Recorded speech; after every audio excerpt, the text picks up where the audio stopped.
It observes that on 7 October 2023, Hamas and other armed groups present in the Gaza Strip to dispute with Israel concerning alleged violations of obligations under the Genocide Convention. ناظرین، فیصلہ آ گیا۔ وہ فیصلہ تو نہیں آیا جس کی امید کی جا رہی تھی، لیکن کم از کم وہ فیصلہ ضرور آیا جس نے جلتی پر تیل چھڑک دیا۔ عالمی عدالت انصاف نے جنوبی افریقہ کی اسرائیل کے خلاف درخواست پر عبوری حکم جاری کرتے ہوئے جنگ زدہ غزہ کے شہریوں کے لیے ہنگامی اقدامات کرنے کا کہا۔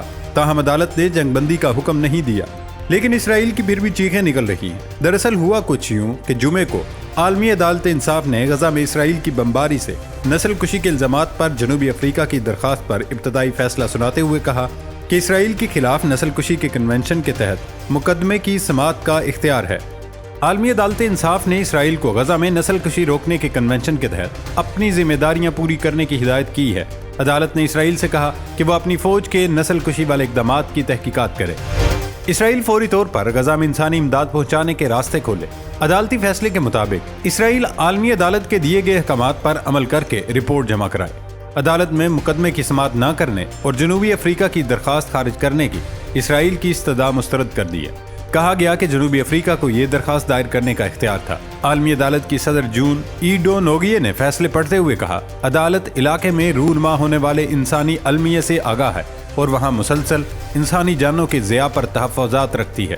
عدالت نے اپنے فیصلے میں اقوام متحدہ کی مختلف رپورٹس کا بھی حوالہ دیا، جن میں سے ایک کے مطابق غزہ بمباری کے بعد رہائش کے قابل نہیں رہا۔ اب دوستو، یہ تو مختصر فیصلہ ہے، لیکن چیخیں اسرائیل کی ایسی نکل رہی ہیں جیسے اسرائیل پر پوری دنیا نے حملہ کر دیا ہو۔ حماس کے ترجمان خالد قدومی نے عالمی عدالت انصاف کے فیصلے کا خیر مقدم کرتے ہوئے اسے فلسطینیوں کی جیت قرار دیا۔ انہوں نے کہا کہ انٹرنیشنل کورٹ آف جسٹس کا فیصلہ فلسطینیوں کی جیت ہے۔ خالد قدومی نے آج کے دن کو تاریخی قرار دیا۔ حماس کے ترجمان کا مزید کہنا ہے کہ 75 سال میں اسرائیل کو پہلی بار جواب دہ بنایا گیا، جبکہ اس کے مقابلے میں اسرائیلی وزیر اعظم نتن یاہو نے اسرائیل کے خلاف نسل کشی کے عالمی عدالت انصاف کے فیصلے کو شرمناک قرار دیتے ہوئے مسترد کر دیا ہے اور کہا ہے کہ وہ اپنے دفاع کے لیے جو کچھ بھی ضروری ہوگا کریں گے۔ انگریزی زبان میں جاری ہونے والے ایک بیان میں انہوں نے کہا، ہر ملک کی طرح اسرائیل کو بھی اپنا دفاع کرنے کا بنیادی حق حاصل ہے۔ اسرائیل کو اس بنیادی حق سے محروم کرنے کی مذموم کوشش یہودی ریاست کے خلاف امتیازی سلوک ہے اور اس غیر منصفانہ فیصلے کو ہم مسترد کرتے ہیں۔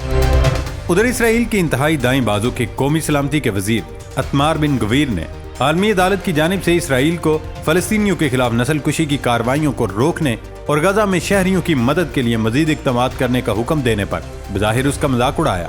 ادھر حماس کے سینئر عہدیدار سمیع ابو زہری نے ذرائع ابلاغ سے بات کرتے ہوئے کہا کہ عالمی عدالت انصاف ICJ کا فیصلہ ایک اہم پیش رفت ہے جو اسرائیل کو تنہا کرنے اور غزہ میں اس کے جرائم کو بے نقاب کرنے میں اہم کردار ادا کرتا ہے۔ انہوں نے مزید کہا کہ ہمارا عالمی برادری سے مطالبہ ہے کہ وہ اسرائیل کو خلاف عدالتی فیصلوں پر عمل درآمد پر مجبور کرے۔ ناظرین، اسرائیل کی چیخیں یہاں نہیں رکی۔ اس حکم کے بعد صدر سیرل رامفوسا اور جنوبی افریقہ کی حکمراں کونسل نے جشن بھی منایا۔ افریقین نیشنل کانگریس کی قومی ایگزیکٹو کمیٹی نے دی ہیگ میں عدالت سے نشر ہونے والی نشریات دیکھنے کے لیے اپنا اجلاس معطل کر دیا اور اس تقریب کی لائیو فوٹیج میں پارٹی اور حکومت کی سینئر شخصیات کو جشن مناتے ہوئے دیکھا گیا۔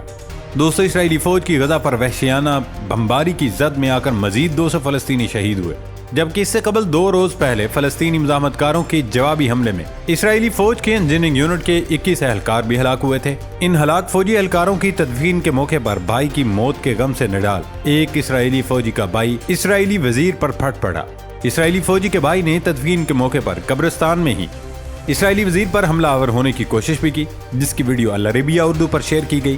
العربیہ اردو کے مطابق ویڈیو کارائی شمرون بستی کے ایک قبرستان کی ہے، جہاں جنگی کونسل کے رکن اسرائیلی وزیر ہلاک اسرائیلی فوجیوں کی تدفین میں شریک تھے۔ رپورٹ میں بتایا گیا کہ حملہ آور کا بھائی میجر ایڈم حماس کے عسکری ونگ عزد الدین القسام بریگیڈز کی طرف سے المغازی کے مقام پر کیے گئے ایک حملے میں ہلاک ہو گیا تھا۔ یہ مظالم اس قدر بڑھ گئے ہیں کہ عالمی ادارہ صحت WHO کے سربراہ غزہ کی صورتحال پر بات کرتے ہوئے آپ دیدہ ہو گئے۔ عالمی خبر رساں ادارے کے مطابق WHO کے ڈائریکٹر جنرل گورننگ باڈی سے خطاب میں غزہ میں فوری جنگ بندی اور اسرائیل فلسطین تنازع کے حقیقی حل کا مطالبہ کیا۔ انہوں نے کہا کہ غزہ میں اسرائیلی بمباری سے 25,000 سے زائد ہلاکتیں ہو چکی ہیں، جن میں سے نصف تعداد خواتین اور بچوں کی ہے۔ خوراک کی قلت الگ ہے۔ اس صورتحال نے غزہ کو جہنم بنا دیا۔ WHO کے ڈائریکٹر جنرل